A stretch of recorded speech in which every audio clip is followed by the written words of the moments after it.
جہاں سے آئے ہیں ہم نے فیصلہ کر لیا وہ وہیں واپس جائیں گے. وہ اس عوام کا اس ملک کا مینڈیٹ اور اعتماد کھو چکے ہیں. ہماری کوشش رہے گی کہ ہم مولانا صاحب کو کہیں کہ ہمارے ساتھ مل کے چلیں. دونوں جماعتوں نے یہ فیصلہ کیا ہے کہ اس حکومت کے خلاف ہمیں مشترکہ حکمت عملی اپنانی ہے اور اس کے ساتھ انشاءاللہ تعالی ہم اس حکومت کو گھر بھیجیں گے. ویلکم ٹو نیوز وائز، میں ہوں عارفہ نور. آج پروگرام میں ایک دفعہ پھر ہم سب سے پہلے بات کریں گے اپوزیشن کی اور جمعیت علماء اسلام فضل الرحمان گروپ کا جو آزادی مارچ ہے، اور لگ یہ رہا ہے کہ یہ آزادی مارچ جو ہے یہ کیسٹ سا بن گیا ہے جو مین اپوزیشن کی دو پارٹیز ہیں، یعنی کہ پاکستان پیپلز پارٹی اور پاکستان مسلم لیگ نواز. ایک طرف تو پاکستان مسلم لیگ نواز جو ہے وہ تیار ہو گئی ہے اس مارچ کے لیے، مگر ان کی اس وقت لگ رہا ہے کہ ساری جو محنت ہے وہ اس میں جاری ہے کہ کسی طرح وہ مولانا فضل الرحمان کو کنونس کر لیں کہ وہ اب تاریخ جو ہے اس مارچ کی اس کو مؤخر کر دیں، تھوڑا اس میں عرصہ ڈیلے لے آئیں تاکہ جو پاکستان مسلم لیگ نواز ہے وہ بھی تیار ہو سکے، اپنے ورکرز کو تیار کر سکے. دوسری طرف پاکستان پیپلز پارٹی ہے جس نے ایک دفعہ تو انکار کر دیا اس مارچ میں حصہ لینے سے.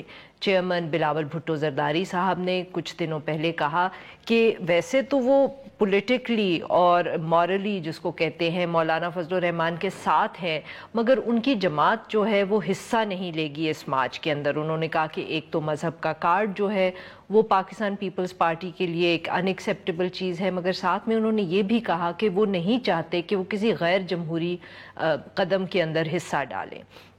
مگر اب یہ لگ رہا ہے کہ جیسے پاکستان پیپلز پارٹی جو ہے it's having second thoughts about its decision, وہ اس کو دوبارہ سوچ رہے ہیں اس کے بارے میں، اور اب وہ پاکستان پیپلز پارٹی اور پاکستان مسلم لیگ نواز دونوں لگ رہا ہے کہ جیسے پھر سے بیٹھیں گے اکٹھے اور پھر ایک فائنل فیصلہ مل کے کریں گے. وہ کہہ رہے ہیں کہ ایک آل پاکستان پارٹیز کانفرنس ہونی چاہیے جس کے اندر یہ فیصلہ ہونا چاہیے، جیسے کسی زمانے میں رہبر کمیٹی بنائی گئی تھی کہ فیصلہ اس کے اندر ہوگا. بلاول بھٹو زرداری صاحب کی پاکستان مسلم لیگ نواز کے صدر اور اپوزیشن لیڈر شہباز شریف صاحب سے ملاقات بھی ہوئی، اور میڈیا اطلاعات یہ تھیں کہ دونوں جو جماعتیں ہیں وہ چاہتی ہیں کہ آزادی مارچ کے حوالے سے ایک مشترکہ فیصلہ کیا جائے. اور ایک طرف یہ بھی خبریں آ رہی ہیں کہ نواز لیگ کے اندر دھڑے بازی ہو چکی ہے اس فیصلے کے اوپر. پارٹی کے اندر مختلف آراء ہیں کہ کس طرح ہونا چاہیے مارچ، کیا ہونا چاہیے بھی کہ نہیں ہونا چاہیے. مگر پاکستان پیپلز پارٹی کیا سوچ رہی ہے؟ انہوں نے کیوں اپنے فیصلے کو ریکنسیڈر کیا یا کرنے جا رہے ہیں؟ ان سب ایشوز پہ بات کرنے کے لیے آج ساتھ موجود ہیں سید نوید قمر صاحب جو سینئر رہنما پاکستان پیپلز پارٹی اور سابق وفاقی وزیر. ویلکم ٹو دا شو سر. نوید صاحب، تو سب سے پہلے تو یہی سوال کہ اصل میں ہوا کیا کہ آپ لوگوں نے ریکنسیڈر کرنے کا سوچا؟ Why did you thought that it was worth giving it a second thought, اور آپ نے یہ فیصلہ کیوں لیا اور کیسے لیا؟ نہیں، پہلی چیز تو یہ کہ میرا خیال ہے کہ اس ساری چیز میں کچھ چیزیں جو ہیں وہ خامخواہ کی کنفیوژن پیدا کر رہی ہیں. ایسی بات نہیں ہے. جہاں تک اس بات کا تعلق ہے کہ لوگ پولیٹیکل پارٹیز چاہے وہ اکنامک ریزنز دیکھیں، لوگوں کی پریشانیاں تنگیاں دیکھیں، چاہے آپ سیاسی صورتحال دیکھیں، ان سب میں اب حالات اس نہج پہ پہنچ رہے ہیں کہ اگر اپوزیشن ہمارے خیال میں لیڈ نہیں لے گی تو لوگ خود ہی لیڈ لے لیں گے. سچویشن اس تک آ رہی ہے، اس پہ کوئی بھی اختلاف نہیں کر رہا، چاہے وہ جے یو آئی ہو، چاہے وہ پی ایم این ہو یا پی پی پی ہو، کہ اس ساری چیز کو ایک موبلائزیشن کرنے کی ضرورت ہے اور وقت آ گیا ہے کہ اپوزیشن یہ لیڈ لے. تو ہم یہ کہہ سکتے ہیں کہ بیسکلی آپ دونوں جماعتوں کا اگر کوئی اعتراض تھا مولانا فضل الرحمان سے تو تاریخ کے علاوہ وہ اس پہ بھی تھا کہ دھرنا نہیں کرنا، کہ مطلب حکومت کو ہٹانے کا جو طریقہ کار ہے وہ آئینی ہونا چاہیے، غیر آئینی نہیں ہونا چاہیے. مطلب اس کو اگر آپ انکیپسولیٹ کرنا چاہتے ہیں تو اس طریقے کے ساتھ. تو سر اس پہ پھر دوسرا سوال یہ بنتا ہے کہ حکومت کو ہٹانے کا جمہوری طریقہ تو صرف ان ہاؤس چینج ہے، تو جب جلسوں کی بات ہوتی ہے چاہے وہ دھرنا ہو یا نہ ہو،